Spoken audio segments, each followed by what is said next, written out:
திமுக வந்து விடுதலை சிறுத்தையை எப்படியாவது கழட்டி விடணும் அப்படின்ற மாதிரி. ஆனால் கழட்டி விடக்கூடாது, அவங்களா ஒதுங்கி போயிடணும். ஏன்னா திருமாவளவன் வந்து ஒரு சாதாரண கண்டென்ட் கொடுக்கக்கூடிய தலைவர் இல்லை. 2 கருணாநிதிக்கு சமமானவர் திருமாவளவன்.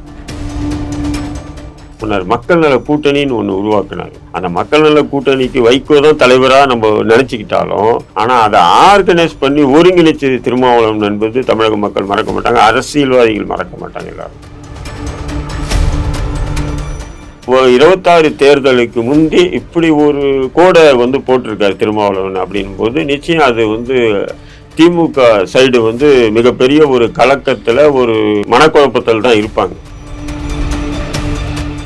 நமக்கு வந்து எம்எல்ஏ பதவியே இல்லாமல் இருக்கட்டும், எம்பியே இல்லாமல் இருக்கட்டும் நம்ம கட்சியில், ஆனால் நம்ம விடுதலை சிறுத்தை கட்சியை பொறுத்தவரையிலும் பொது அரசியல் கட்சியாக தமிழ்நாட்டில் நம்ம கொண்டு போகணுன்ற விஷயத்தில் விடுதலை சிறுத்தை தெளிவாக இருக்காங்க. இங்கே திமுக அதிமுக 2 தான். அப்போ திமுக கூட்டணி விட்டால் வேற வழி இல்லை அப்படின்றதுக்காக நம்ம வந்து என்ன பண்ணுறோம். தமிழ்களம் நேயர்களுக்கு வணக்கம். இன்றைய நேர்காணலுக்காக நம்மோடு இணைந்திருக்கிறார் இந்திய தேசிய லீக் கட்சியின் தலைவர் மரியாதைக்குரிய தடா ரஹீம் அவர்கள். வணக்கம். வாங்க. சமீபத்துல திருமாவளவன் அவர்கள் வந்து அக்டோபர் 2ஆம் தேதி மது ஒழிப்புக்கு எதிரான ஒரு மாநாடு நடத்துறாரு. கிட்டத்தட்ட பாத்தீங்கன்னா அதிமுகவுக்கும் நாங்க அழைப்பு விடுக்கிறோம் அப்படின்ற மாதிரி சொல்லியிருந்தாங்க. இப்போ இந்த நேரத்துல இவர் எடுக்கக்கூடிய இந்த முடிவுன்றது வந்து திமுக மேல ஒரு அதிருப்தி அவருக்கு இருக்கு அப்படின்ற மாதிரியான செய்திகளை நம்ம பாக்குறோம். நீங்க எப்படி பாக்குறீங்க? நிச்சயமா வந்து எப்படின்னு சொன்னா, திமுக வந்து விடுதலை சிறுத்தையை எப்படியாவது கழட்டி விடணும் அப்படின்ற மாதிரி. ஆனா கழட்டி விடக்கூடாது, அவங்களா ஒதுங்கி போயிடணும். அந்த நிர்பந்தத்துக்கு தள்ளுறாங்க. அப்படி தள்ளுறாங்கன்றது மட்டும் இல்லை, அதே விடுதலை சிறுத்தைகளை பொறுத்தவரையிலும் இப்போ வந்து சமீபத்தில் வந்து ஒரு ப்ரெஸ் மீட்டில் அவருக்கு சொல்கிறாரு, செய்தியாளர் உங்களை போன்ற நெறியாளர் கேட்குறாரு, அதிமுகவை இந்த மாநாட்டுக்கு அழைப்பீங்களான்னு சொல்லும்போது அவர் நினச்சிருந்தா சொல்லியிருக்கலாம், அதிமுக எப்படிங்க கூப்பிட முடியும், அதிமுக ஆட்சியிலும் கூட மதுக்கடை இருந்தது இல்லைன்னு சொல்லியிருக்கலாம். இல்லைன்னா அதிமுகவை எப்படிங்க கூப்பிட முடியும், நாங்கள் திமுக கூட்டணியில் இருக்கோம், திமுகவுடைய பிரதான எதிர்கட்சி அதிமுக, அவங்கள கூப்பிட முடியாதுன்னு சொல்லியிருக்கலாம். ஆனால் அவங்க விருப்பப்பட்டால் கலந்துக்கலாம், நாங்கள் அழைப்பு கொடுக்க தயாராக இருக்கோம் அப்படின்னு சொல்லும்போது அந்த கேள்வியை வந்து திரும்ப விடுதலை சிறுத்தையே வந்து கேட்ட மாதிரி தான் எனக்கு தோணுது. விடுதலை சிறுத்தையே இப்படி ஒரு கேள்வியை கேளுங்க, அதுக்கு பதில் நான் இப்படி சொல்கிறேன் அப்படின்னு. ஏன்னு சொன்னால் சமீப காலமாக வந்து பார்த்தீங்கன்னா திமுகவினுடைய மக்கள் விரோத செயல்பாடுகள் அதிகரிச்சுட்டே வருது. திருமாவளவன் வருகின்ற 26 சட்டமன்ற தேர்தலில் அதை வந்து இவங்க செய்யக்கூடிய இந்த குற்றங்களுக்கெல்லாம் வந்து அவங்க முட்டு கொடுத்துட்டு இருக்க வேண்டிய அவசியம் இல்லை. திமுக அமைச்சர்களும் திமுக எம்எல்ஏக்களும் திமுக அரசும் செய்யக்கூடிய அத்தனை மக்கள் விரோத செயல்பாடுகளுக்கும் திமுக வந்து விடுதலை சிறுத்தைகள் வந்து ஒரு சில சொற்பமான சீட்டு எம்எல்ஏக்கள் சீட்டுகளை வாங்கிட்டு இவங்க தேவையில்லாமல் முட்டு கொடுக்க வேண்டிய அவசியம் இல்லை அப்படின்னு திருமாவளவன் உணர்ந்திருக்கு. ஏன்னா திருமாவளவன் வந்து ஒரு சாதாரண கண்டென்ட் கொடுக்கக்கூடிய தலைவர் இல்லை. சில தலைவர்கள் தமிழ்நாட்டில் இருக்காங்க, கண்டென்ட் கொடுத்து மீம்ஸ் கொடுக்கறதுக்காக செய்வாங்க, இதை உதவும் பேசிட்டு போவாங்க. ஆனால் திருமாவளவன் அப்படி இல்லை. 2 கருணாநிதிக்கு சமமானவர் திருமாவளவன். அப்படிங்கும்போது அவர் இந்த பேச்சை பேசியிருக்காருன்னு சொன்னால் நிச்சயமாக வந்து இது வந்து திமுக சைடு வந்து மிகப்பெரிய ஒரு கழகத்தில் தான் இருக்காங்க. ஏன்னா திருமாவளவன் பேசிட்டாருன்னா அவங்க சாதாரணமாக பார்க்க முடியாது. ஏன்னு சொன்னால் இதேமாரி 2015-16 தேர்தலில் திருமாவளவன் இப்படி தான் பேசி என்ன பண்ணார், மக்கள் நல கூட்டணின்னு ஒன்று உருவாக்குனார். அந்த மக்கள் நல கூட்டணிக்கு வைகோ தான் தலைவராக நம்ம நினச்சிக்கிட்டாலும், அல்லது பிரதமர் முதல்வர் வேட்பாளர் கேப்டன் விஜயகாந்த் தான் நம்ம நினச்சிக்கிட்டாலும், ஆனால் அதை ஆர்கனைஸ் பண்ணி ஒருங்கிணைச்சது திருமாவளவன் என்பது தமிழக மக்கள் மறக்க மாட்டாங்க, அரசியல்வாதிகள் மறக்க மாட்டாங்க. எல்லாருமே புரியுதுங்களாப்பா?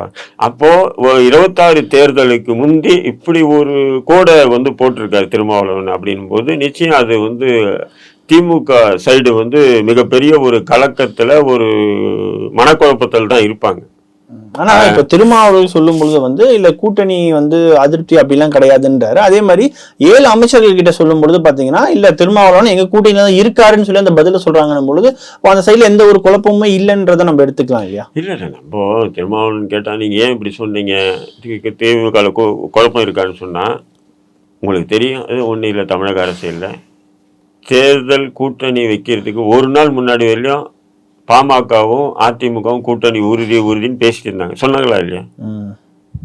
ஆனால் ஒரு நைட்டு தான் கேப்பு, பாஜக கூட கூட்டணி வச்சுட்டு அதிமுகவை அட்டாக் பண்ணாங்களா இல்லையா? அதுதான் அரசியல். அப்படி இருக்கும்போது திருமாவளவன் இப்போ கேட்டிங்கன்னா அப்படி தான் சொல்லுவார். தேர்தல் இன்னும் இருக்கு இல்லையா, 1.5 ஆண்டுகளுக்கு மேலே இருக்குது தேர்தல் வரத்துக்கு. அதுக்கு முன்னாடி வந்து நாங்கள் கூட்டணியில் இல்லைன்னு எப்படி சொல்லுவாங்க அவங்க? புரியுதுங்களா உங்களுக்கு? எனக்கு என்ன கேள்வினா, திருமாவளவன் அவர்கள் இந்த கூட்டணிக்காக அதிருப்தி அடைய வேண்டிய தேவை அவருக்கு என்ன வந்தது குறிப்பா? அவர் நிறைய இருக்கு, நம்ம அதை பட்டியலிட்டே போடலாம். ஏன்னு சொன்னா, நீங்க உதாரணத்துக்கு பார்த்தீங்கன்னு சொன்னா, இப்போ அதாவது விடுதலை சிறுத்தை கட்சிகள் வந்து ஒரு பட்டியலினத்து கட்சி மாதிரியே தொடர்ந்து வந்து சித்தரிக்கப்பட்டு வருது. திருமாவளவனை பொறுத்தவரையிலும் இல்லை, நம்ம பட்டியலினத்து கட்சின்றதுல ஒட்டுமொத்த சமூகத்துக்கான கட்சியை நம்ம வந்து தமிழ்நாட்டில் இது அறிமுகமாகணும் அப்படின்ற விஷயத்தில் தெளிவான அரசியல் தொடர்ந்து பண்ணிட்டு வர்றாரு. இப்போ வந்து திமுக கூட்டணி கூட 26 தேர்தலில் இவங்க சந்திச்சோன்னா அதே ஒரு 4-5 தொகுதி கொடுப்பாங்க. அந்த 5 தொகுதியிலையும் ரிசர்வ் தொகுதியை கொடுத்துருவாங்கன்னு வைங்க. கொடுக்கும்போது அப்போ விடுதலை சிறுத்தை எப்போதான் புது கட்சியாக வந்து கொண்டு வர முடியும்? அப்போ கூட்டணியை மாறி, அப்போ அந்த கூட்டணியை மாறும்போது அவங்களுக்கு தோல்வி என்பது இருக்கலாம், தோல்வி ஏற்படும், அதுலேருந்து மாற்று கருத்து இல்லை. கூட்டணி மாறி அதிகமான சீட்டுகளை வாங்கி, ஒரு உதாரணத்துக்கு ரிசர்வ் தொகுதியில் ஒரு 5 தொகுதின்னா, பொது தொகுதியில் ஒரு 5 தொகுதினா அதில் ஒரு நாடார் சமூகத்தை சேர்ந்த ஒருத்தர், வன்னியர் சமூகத்தை சேர்ந்த ஒருத்தர், அல்லது தேவர் சமூகத்தை சேர்ந்த, இப்படி பொதுவாக வந்து வேட்பாளரை நிறுத்தும் போது விடுதலை சிறுத்தை கட்சி பொது அரசியல் கட்சியாக சங்கமிக்கும். இல்லை, காலத்துக்கு திமுக கூட்டணியில இருந்துட்டு அவங்க கொடுக்குற ரிசர்வ் தொகுதியை வாங்கிட்டு அந்த ரிசர்வ் தொகுதியிலே நின்றுட்டு இருந்தோம்னு சொன்னால் அது ஒரு பட்டியலினத்து சமூகத்து கட்சியாகவே ஒரு அங்கீகரிக்கப்படும். அந்த விஷயத்தில் திருமாவளவனுக்கு இப்போ சமீப காலமாக அந்த எண்ணமே இல்லை. இது ஒன்று, நமக்கு வந்து எம்எல்ஏ பதவியே இல்லாமல் இருக்கட்டும், எம்பியே இல்லாமல் இருக்கட்டும் நம்ம கட்சியில், ஆனால் நமக்கு நம்ம விடுதலை சிறுத்தை கட்சியை பொறுத்தவரையிலும் பொது அரசியல் கட்சியாக தமிழ்நாட்டில் நம்ம கொண்டு போகணுன்ற விஷயத்தில் விடுதலை சிறுத்தை தெளிவாக இருக்காங்க. அதனால தான் பாருங்க, இப்போ நாடார் சமூகத்தை சேர்ந்தவங்க, தேவர் சமூகத்தை சார்ந்தவங்களெல்லாம் மாவட்ட செயலாளர்களாகவே அறிவிக்கிறாரு. நிறைய பேர் மாவட்ட நிர்வாகிகளாக வந்து நியமனம் பண்ணிகிட்டே வர்றாரு விடுதலை சிறுத்தை கட்சி தொல் திருமாவளவன். அப்படி இருக்கும்போது அந்த ஒரு மனப்பான்மையில் தான் இன்னைக்கு அரசியல் நகர்வுகளை வந்து திருமாவளவன் கொண்டு போகிறாரு.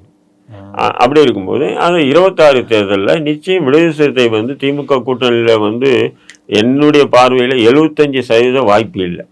அந்த அளவுக்கு போயிட்டு இருக்குன்றீங்களா கூட்டணிக்குள்ள குழப்பம்? ஆமா, இல்லைன்னா திமுக கூட்டணியில இருந்தா அவங்க வளர முடியாது. இல்ல, அவங்க பாஜக எதிர்ப்புன்ற அடிப்படை தானே எல்லாருமே. பாஜக எதிர்ப்புன்னு சொன்னா இப்ப அதிமுக பாஜக கூட கூட்டணி இல்லை இல்லையா? அப்படி இருக்கும்போது அவங்க வந்து முன்னாடி வாய்ப்பு இல்லாம இருந்தது. கடந்த தேர்தலெல்லாம் வாய்ப்பு இல்லை, ஏன்னா அதிமுக பாஜக கூட கூட்டணி இருந்தது. இங்கே திமுக அதிமுக 2 தான். அப்போ திமுக கூட்டணி விட்டால் வேற வழி இல்லை அப்படின்றதுக்காக நம்ம வந்து என்ன பண்ணுறோம், அட்ஜஸ்ட் பண்ணி நம்ம வந்து இருந்துக்கிட்டோம். இப்போ வந்து வாய்ப்புகள் இருக்கும்போது அந்த வாய்ப்புகளை பயன்படுத்துறது தானே ஒரு அரசியல் கட்சி தலைவருடைய வேலையாக இருக்கும். இப்போ அந்த அடிப்படையில் தான் திருமாவளவன் வந்து காய் நகர்த்தது தான் எனக்கு தெரியுது. ஆனால் திமுகவை பொறுத்த வரைக்கும் சார், இப்போ வட மாவட்டத்தில் எடுத்துக்கிட்டோம்னா ஒடுக்கப்பட்ட மக்களுடைய வாக்குகள் தான் திமுகவுக்கு ஆட்சி அதிகாரத்தை போடுறதுக்கான ஒரு முக்கியமான காரணமாக இருக்கும்போது திமுக வந்து அவ்வளோ எளிதில் திருமாவளவனை விடுவாருன்னு நினைக்கிறீங்களா நீங்கள்? இல்லை, திமுக விடலைன்னா கூட அப்படி இல்லைன்னு சொன்னால் பொது தொகுதியில் எனக்கு கொடுங்கன்னு கேட்பாரு. ஒரு 5-10 தொகுதி பொது தொகுதி கொடுங்க, ஒரு 5 தொகுதி ரிசர்வ் தொகுதி கொடுங்க, ஒரு 15 சீட்டை கொடுங்கன்னு கேட்பாரு. இப்போ 2 MP கேட்டு வாங்கியிருக்காங்க. இப்போ 2 MPன்னு சொன்னாலும் 10 தொகுதி ஆகுது. இன்னொரு 5 தொகுதி எக்ஸ்ட்ரா கொடுங்கன்னா நிச்சயம் திமுக வந்து ஏற்கனவே 5 வாங்கினீங்க, அதில் 1 தோத்துட்டீங்க, 6 வாங்கினீங்க, 2 தோத்துட்டாரு, 2 தோத்துட்டீங்க, 4 தான் ஜெயிச்சிங்க, இப்போ மட்டும் என்னத்தை வாங்கி ஜெயிக்க போறீங்க அப்படின்ற நையாண்டி பேச்சு தான் வந்து துரைமுருகன் போன்ற 2ஆம் கட்ட 3ஆம் கட்ட தலைவர்களால் பேச வைப்பாங்க. பேசிட்டு முடிவு கட்டுவாங்கன்னும் போது அது வந்து இவங்களுக்கு ஒரு நெருடலை ஏற்படுத்தும் போது இப்போ தெரிஞ்ச ஒரு விதமான அரசியல் நம்ம முன்னெடுப்போம் அப்படின்றது தான் அவருக்கு நல்லா தெரியும். திமுக நினைச்சுன்னா மது ஒழிப்பை வந்து ஒரே நாளில் ஒரே நிமிஷத்தில் மது கடைகளை மூடலாம் இல்லைங்களா? அப்படி இருக்கும்போது மது ஒழிப்பு பேரணி பொதுக்கூட்டம் எதுக்கு தேவையில்லை. அவர் நினைச்சா பண்ணலாமா இல்லையா? திமுக நினைச்சா பண்ணலாம். அப்ப திமுகக்கு எதிரான களமாகத்தான் நீங்க இதை பார்க்கணும். மது ஒழிப்பு போராட்டம் என்பது திமுகக்கு எதிரான களம் விடுதலை சிறுத்தைகள் காணுது. இப்போ அவர் அதிமுகவையும் அழைச்சிருக்காருன்னு பொழுது அவங்க இதை பயன்படுத்திப்பாங்களா இந்த விவகாரத்தை பொறுத்த வரைக்கும்? வாய்ப்புகள் இருக்கு இல்லையா? அவங்க விட மாட்டாங்க இல்லையா? ஒரு சின்ன, ஏன்னா அரசியல் நம்மலாம் 5 பைசா அரசியல் பேசுறோம்னா அவங்கெல்லாம் வந்து அரசியலே வந்து பழந்தின்னு கொட்டையை போட்டவங்க இல்லை. கொய்யா பழத்தில் கொட்டையை தூக்கி போட்டு பழத்தை தின்னவங்க அவங்க அரசியலில். அப்படி இருக்கும்போது அவங்க இந்த வாய்ப்புகளை தங்களுக்கு சாதகமாக பயன்படுத்த தானே பார்ப்பாங்க எல்லாருமே.